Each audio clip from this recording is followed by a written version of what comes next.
Team Odia मनोरंजन भिन्न स्वादर।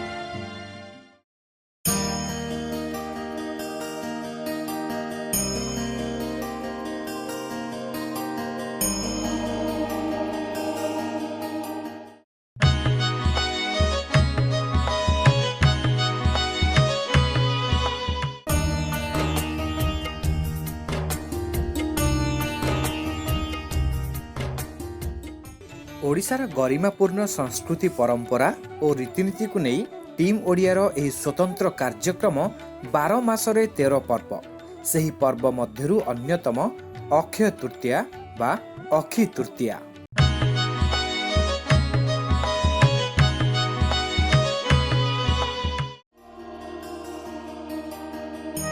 बैशाख शुक्ल तृतीया दिन को अक्षय तृतीया भावे पालन करा जाए। एही दिन को सरकारी स्तर रे कृषक दिवस भावे पालन करा जाए। कृषक माने एहाकू बड़ शुद्धि और सिद्धिर दिवस भावे पालन करिथांती। चाषी भाईटिए एही दिन अमृत बेलारे अखी मुठी अनुकूल करी कृषि कार्यर शुभारंभ करिथाए। एहाकू शुभ दिन भावे मने करी एही दिन ठारू गृह निर्माण कार्य आरंभ होइथाए। निर्बंध विवाह उपनयन प्रभृति शुभ कार्य मध्य एही दिन अनुष्ठित होइथाए।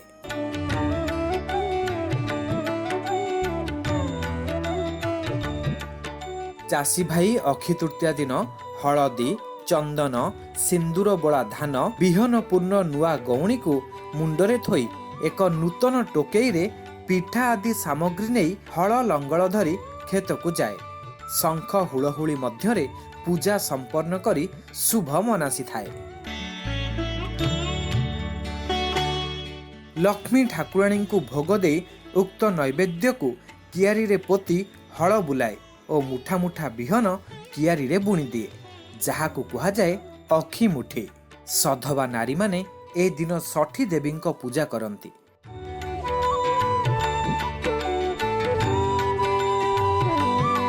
ଏହି पवित्र दिनटी को ओडिशार पुरपल्ली रे खूब आनंद उल्लासर सह पालन करा जाए। शुभ दिन होइथिबारु एही दिन लोके सुना आदि मूल्यवान सामग्री मध्य किनिथांती। एही दिन जे कोनोसी शुभ कार्य करा जाए तार अक्षय फल मिले बोली विश्वास रहिछि।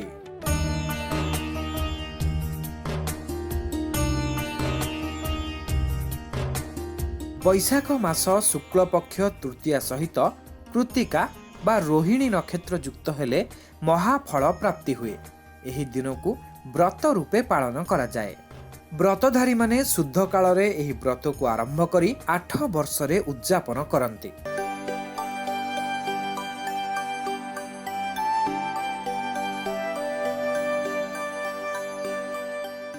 एही दिन जलदान कले पुण्य फल मिले बोली विश्वास रहिछि। ए विषय एक चमत्कार उपाख्यान रही। जड़े पापी ब्राह्मण थिला, से ता जीवन रे किछि दान धर्म कार्य करि नथिला। थरे ता गृह को अन्य जड़े तृषार्थ ब्राह्मण आसी जल भिक्षा कले।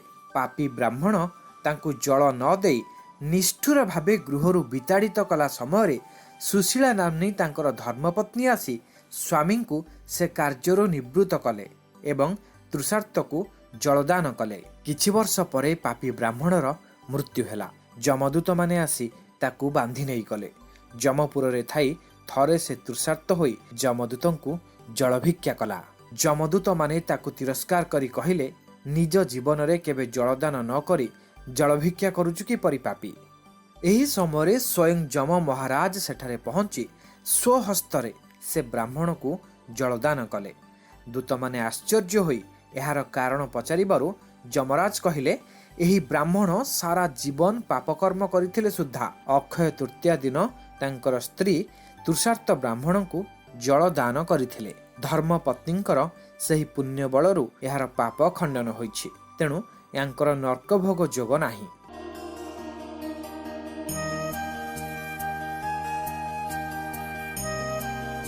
पुराणर अन्य एक उपाख्यानरु जणा जाए महर्षि जनक भारतीय कृषिजीवी कूलर प्रतिनिधि रूपे निजे भूमि पूजा करी बीज वपन करुथिले।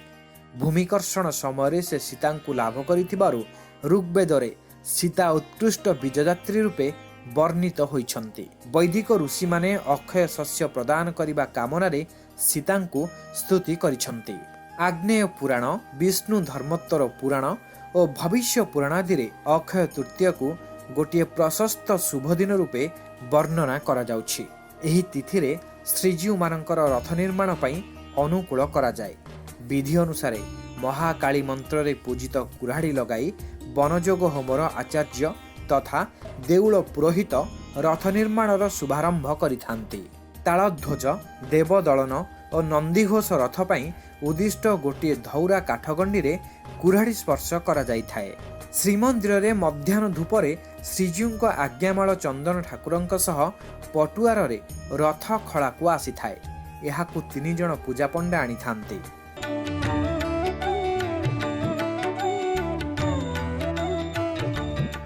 ଶ୍ରୀ ଜଗନ୍ନାଥ ମନ୍ଦିର ସମ୍ମୁଖସ୍ଥ ରଥକଳାରେ ଶ୍ରୀମନ୍ଦିର ପୁରୋହିତ, ରାଜଗୁରୁ ଓ ସ୍ତୋତ୍ରୀୟ ବ୍ରାହ୍ମଣମାନେ ବନଯୋଗ ପୂଜା ସମ୍ପାଦନା କରିବାର ବିଧି ରହିଛି।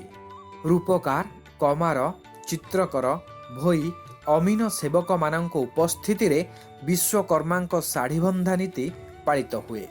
ରଥ ସଂହିତା ଓ ଶିଳ୍ପଶାସ୍ତ୍ର ଅବଲମ୍ବନରେ ରଥ ନିର୍ମାଣ କାର୍ଯ୍ୟ କରାଯାଏ। ଏଥିରେ 1139 ଖଣ୍ଡ କାଠ ଲାଗିଥାଏ।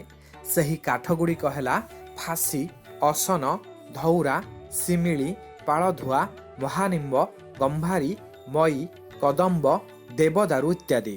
ଶ୍ରୀ ଜଗନ୍ନାଥ ମନ୍ଦିର ପ୍ରଶାସନର କର୍ମଚାରୀ ରଥ ଖଳାରେ ଉପସ୍ଥିତ ରହି ଏହି କାର୍ଯ୍ୟ ସୁରୁଖୁରୁରେ ସମ୍ପାଦନ କରିବାରେ ସାହାଯ୍ୟ କରନ୍ତି।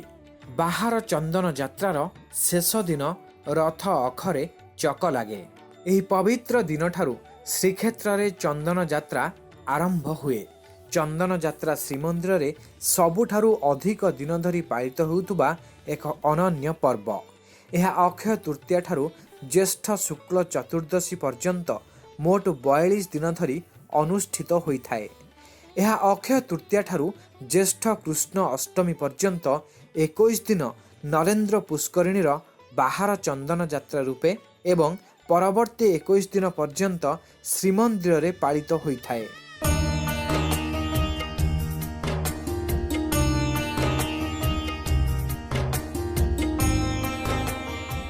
ପୌରାଣିକ ମତେ ସତ୍ୟ ଯୁଗରେ ନୃସିଂହଦେବ ଏହି ଯାତ୍ରାର ଆୟୋଜନ କରିଥିଲେ। ଦ୍ୱାପର ଯୁଗରେ ପଞ୍ଚୁ ପାଣ୍ଡବ ଅଜ୍ଞାତବାସ ପରେ ବିରାଟ ରାଜାଙ୍କ ନିକଟରେ ନିଜର ପ୍ରକୃତ ପରିଚୟ ପ୍ରଦାନ କରିଥିଲେ। ବିରାଟ ରାଜା ଶ୍ରୀକୃଷ୍ଣ ଓ ବଳରାମଙ୍କୁ ରାମକୃଷ୍ଣ ରୂପରେ ପଞ୍ଚୁ ପାଣ୍ଡବଙ୍କ ସହିତ ଦର୍ଶନ କରିବା ପାଇଁ ଇଚ୍ଛା ପ୍ରକାଶ କରିବାରୁ ଭଗବାନ ଶ୍ରୀକୃଷ୍ଣ ତାଙ୍କର ଇଚ୍ଛା ପୂରଣ ପାଇଁ ସମ୍ମତ ହୋଇଥିଲେ। ଏହାପରେ ଏକ ବିରାଟ ଜଳାଶୟ ସୃଷ୍ଟି କରାଯାଇ ଜଳକେଳି ମଣ୍ଡପ ନିର୍ମାଣ କରାଯାଇଥିଲା। ଉପଲବ୍ୟ ଓ ବିଭାସ୍ତୁ ନଗରୀରେ ଏହି ଉତ୍ସବ ସମ୍ପନ୍ନ ହୋଇଥିଲା। ସମ୍ଭବତଃ ଏହି କାରଣରୁ ମଦନ ମୋହନ ରାମକୃଷ୍ଣଙ୍କ ସହ ପଞ୍ଚୁ ପାଣ୍ଡବ ଜଳକ୍ରୀଡ଼ା ପାଇଁ ସରୋବରକୁ ଯାତ୍ରା କରିଥାନ୍ତି।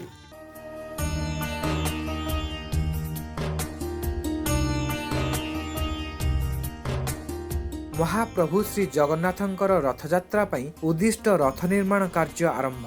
ମହାପ୍ରଭୁ ଶ୍ରୀ ଜଗନ୍ନାଥଙ୍କର ଚନ୍ଦନ ଯାତ୍ରାର ଶୁଭାରମ୍ଭ ପାଇଁ ଏହି ପବିତ୍ର ଦିନଟି ହିଁ ଉଦ୍ଦିଷ୍ଟ।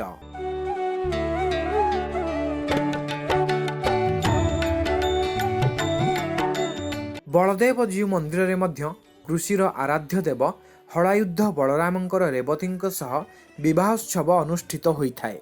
ଓଡ଼ିଆମାନେ ଏହି ଦିନ ପତିତ ପାବନ ଶ୍ରୀ ଜଗନ୍ନାଥଙ୍କୁ ଆରାଧନା କରିବା ସହିତ ପୁଣ୍ୟ ଘଡ଼ି ଥୋଇ ଘରେ ପୂଜା ଆୟୋଜନ କରିଥାନ୍ତି।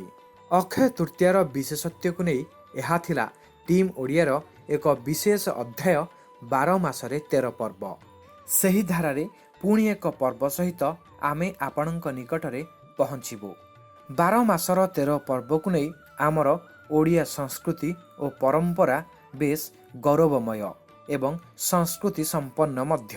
ପର୍ବପର୍ବାଣୀକୁ ନେଇ ଆମର ଓଡ଼ିଶାର ଏହି ଗୌରବମୟ ସଂସ୍କୃତିକୁ ବଜାୟ ରଖିବା ପାଇଁ ଆମେ ସଦାସର୍ବଦା ଚେଷ୍ଟା ଜାରି ରଖିଛୁ।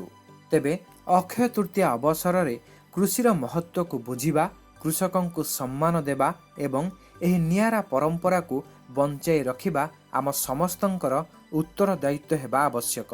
ଆଜିର ଏହି ପବିତ୍ର ଅବସରରେ ସମସ୍ତ ଚାଷୀ ଭାଇ ଓ ଭଉଣୀମାନଙ୍କୁ ଏବଂ ଓଡ଼ିଶାର ଅଗଣିତ ଦର୍ଶକମାନଙ୍କୁ ଅନେକ ଅନେକ ଶୁଭେଚ୍ଛା ଓ ଅଭିନନ୍ଦନ।